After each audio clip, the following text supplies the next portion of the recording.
বন্ধুরা, নবীজির বয়স যখন 51 বছর হলো, 52 বছরের উপরে পারা পড়লো, নবী পাক সাল্লাল্লাহু আলাইহি সাল্লামকে আল্লাহ তাআলা মেরাজের ভিতরে ডাকলেন, ইসরা করাইলেন, মেরাজে ডাকলেন। মেরাজ শব্দের অর্থ হলো সাক্ষাৎ করা, দিদার করা, আরোহণ করা, উপরে চড়া। আর ইসরা শব্দের অর্থ হলো মহান রব্বুল আলামিন 15 পারার ভিতরে প্রথম লাইনে আল্লাহ ঘোষণা করে দিয়েছেন, আমি আল্লাহ পাকের নবী উম্মে হানি, নবীজির চাচাতো বোন উম্মে হানি আলী রাদিয়াল্লাহু তাআলা আনহার ঘরের ভিতরে নবীজি শায়িত ছিল। এমন একটা সময় জিবরাইল আর মিকাইল আলাইহিস সালাম আসিয়া নবীজিকে ঘরের ছাদরার উপর দিয়ে আসলো, ছাদরা সঙ্গে সঙ্গে দুর্বৃত হয়ে গিয়েছে। কোন সুবহানাল্লাহ। উপর থেকে নবীজির কাছে আসলেন। কেন উপর থেকে আসলেন? এই জন্য আসছে উপর থেকে আল্লাহ পাকের নবীকে এমন একটা আশ্চর্য বিষয় দেখাবে, আজকে রাত এমন একটা আশ্চর্য ঘটনা দেখাবে, যে ঘটনা পৃথিবীর জমিনে কোন নবী রাসূল থেকে শুরু করে কোন ব্যক্তি আজ পর্যন্ত দেখাইতে পারে নাই, কিয়ামত পর্যন্ত কেউ দেখাইতেও পারবে না। কোন সুবহানাল্লাহ। নবীজিকে নিয়ে গেলেন জমজম কূপের কাছে, জমজম কূপের পানির নিকটে নিয়ে গেলেন। হযরত জিবরাইল আলাইহিস সালাম নবীজিকে ঘুম থেকে উঠাইয়ে আল্লাহ পাকের নবীর সিনা মুবারক গুলো চাকলেন, সিনাকে বিদীর্ণ করলেন, ফাড়িয়া দিলেন।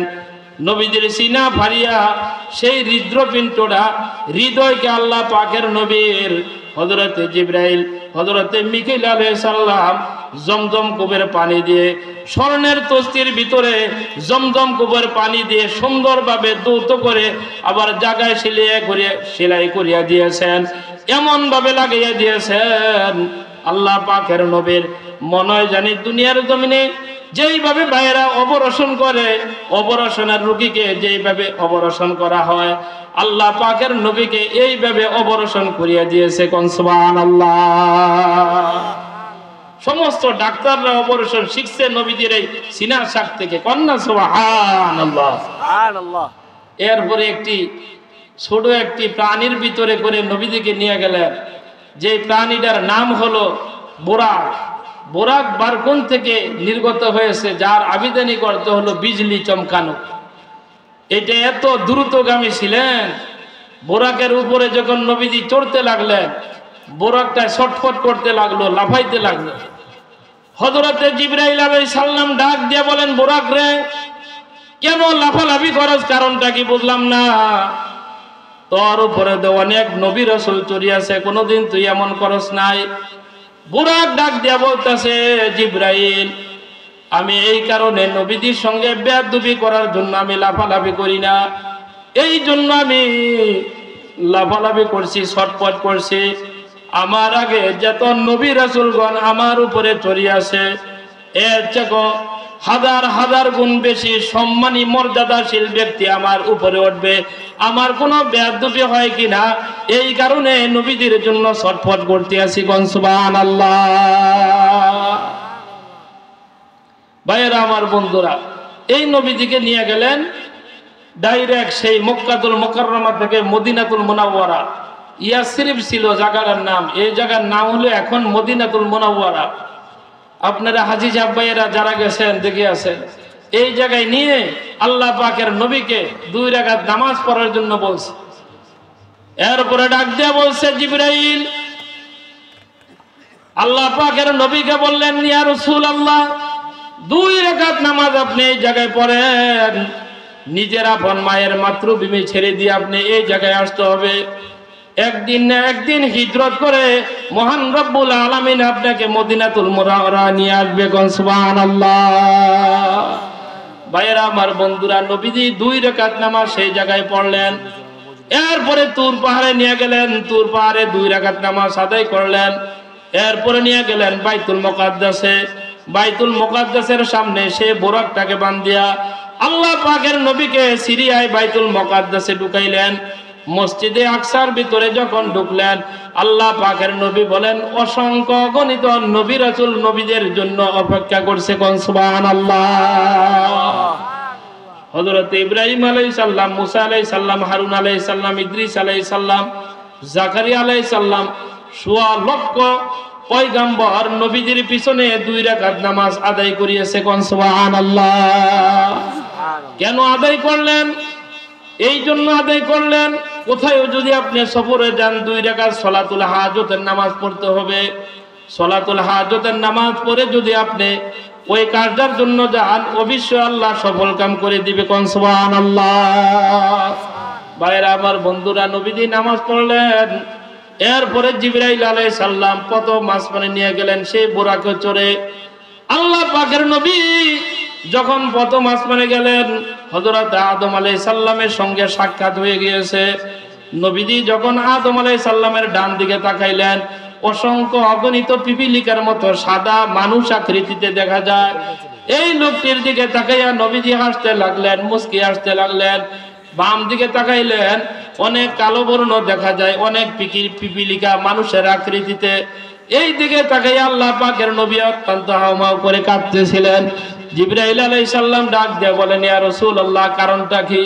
আল্লাহ পাকের নবী বলেন, ডান দিকে যে লোকটি আমি দেখিয়েছি, নিঃসন্দেহে এই লোকগুলো আল্লাহ পাকের জান্নাতে চলে যাবে। কোন সুবহানাল্লাহ।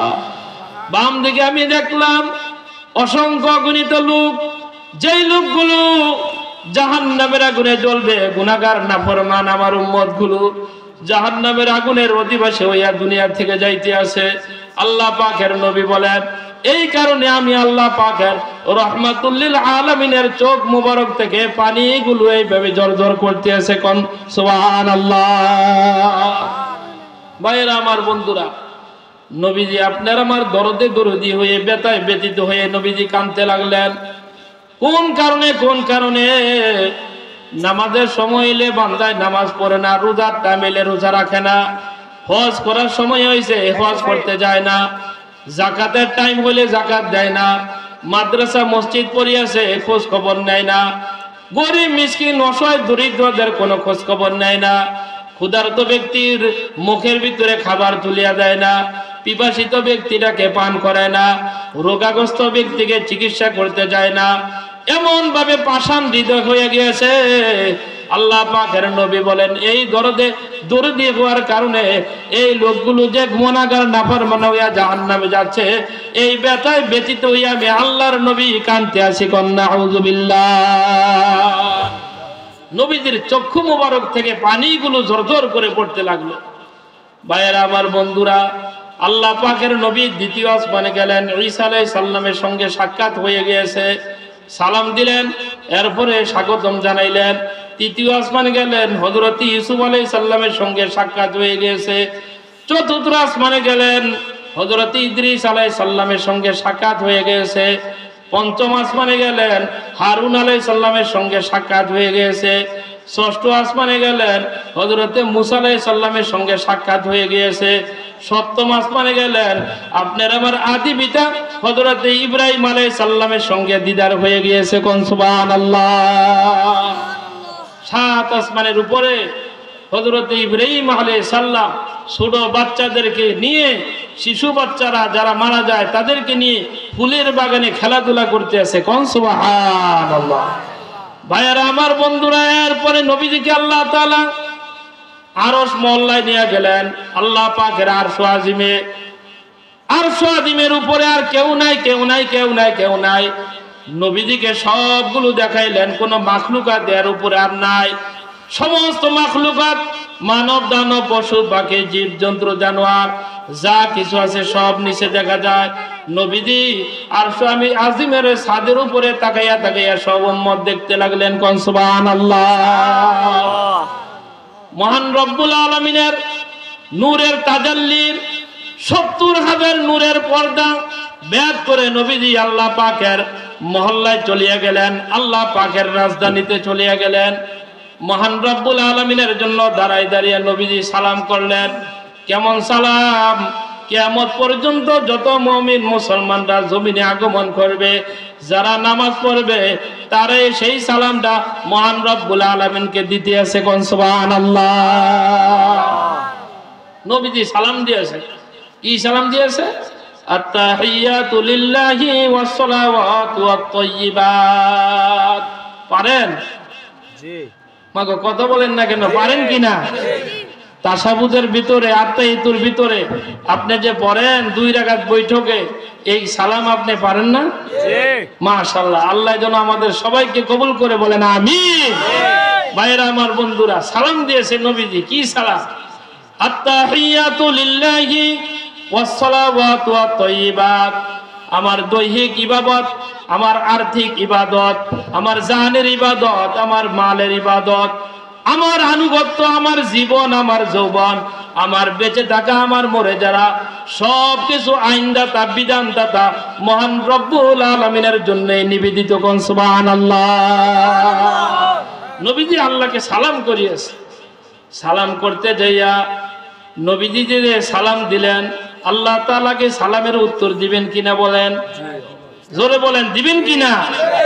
সালাম যে দেয়, সালাম দেওয়া সুন্নত, সালামের উত্তর দেওয়া কিন্তু ওয়াজিব। আপনি সালাম করিয়েছেন, আসসালামু আলাইকুম ওয়া রাহমাতুল্লাহি ওয়া বারাকাতুহু, এই লোকটাও আপনাকে বলিয়া দেবে ওয়া আলাইকুম আসসালাম ওয়া রাহমাতুল্লাহি ওয়া বারাকাতুহু, আল্লাহ তোমার উপরে শান্তি বর্ষিত করুক, আল্লাহর রহমত আর বরকত আসমান থেকে নাজিল করিয়া দেখ। কোন সুবহানাল্লাহ। ভাইরা আমার, বন্ধুরা, আল্লাহ তাআলা মহান নবী, বিশ্ব নবী, মহান রব্বুল আলামিনের দরবারে গিয়ে সালাম করলেন নূরের তাজাল্লিতে। এমন নূরের রাষ্ট্রের ভিতরে, নূরের রাজধানীতে গেলেন, এমন এক জায়গায় গেলেন, মা জাগল বাসারু মা তাগা। আল্লাহ রব্বুল আলামিন বলেন, মুসা নবী তুর পাহাড়ে যাওয়ার পর আল্লাহ তাআলার সঙ্গে সাক্ষাৎ করিয়াছে, দিদার করিয়াছে। আল্লাহ তাআলাকে বলছে, মহান রব্বুল আলামিন, আমি আপনাকে দেখতে চাই। আল্লাহ তাআলা ডাক দিয়ে বললেন, লাং তারানি, আমাকে দেখতে পারবা না, আমাকে দেখতে পারবা না। আল্লাহ রব্বুল আলামিনের কথার উত্তরে মুসা আলাইহিস সালাম বলেন, আল্লাহ একটু আমাকে দেখা দেন, আমি দেখতে চাই। মহান রব্বুল আলামিন বলেন, উনজুর ইলাল জাবাল, পাহাড়ের দিকে তাকাও, পাহাড়ের দিকে তাকাও। মুসা আলাইহিস সালাম পাহাড়ের দিকে তাকাইলেন। মহান রব্বুল আলামিন 70,000 নূরের পর্দা ভেদ করে একটু তাজাল্লি তুর পাহাড়ের উপরে ছাড়লেন। সঙ্গে সঙ্গে জ্বলিয়া পুড়িয়া বর্ষা হয়ে গিয়েছে। কোন সুবহানাল্লাহ। মুসা আলাইহিস সালাম বেহুশ হইয়া পড়ে গিয়েছে। আল্লাহ পাকের নবীজিকে আল্লাহ তাআলা একেবারে আল্লাহ পাকের রাজধানীতে নূরের তাজাল্লির ভিতরে ঢুকিয়ে ফেলছে। কোন সুবহানাল্লাহ। আল্লাহ তাআলা বলেন, মা জাগল বাসারু ওয়া মা তাগা। আমার নবী এমন নবী, পেয়ারা নবী, আমি আল্লাহ পাকের নবী এমন জায়গায় নিয়ে আসলাম, তার চক্ষুও বক্রতা হয় নাই, দৃষ্টি শক্তিও বক্রতা হয় নাই, এবং আল্লাহ তাআলা বলেন নূরের জলমলের ভিতরে জলসেও যায় নাই। কোন সুবহানাল্লাহ। নবীজি 7 আকাশের উপরে আল্লাহ পাকের আরশ আজিমে উঠলেন, দেখতে পাইলেন অসংখ্য গণিত রহমতের ফেরেশতা, লক্ষ লক্ষ রহমতের ফেরেশতা, কোটি কোটি ফেরেশতা। সেই বাইতুল্লাহ শরীফ, আমরা যে হারাম শরীফ কাবা শরীফ দেখতে পাই, কাবা শরীফের বরাবর 7 আসমানের উপরে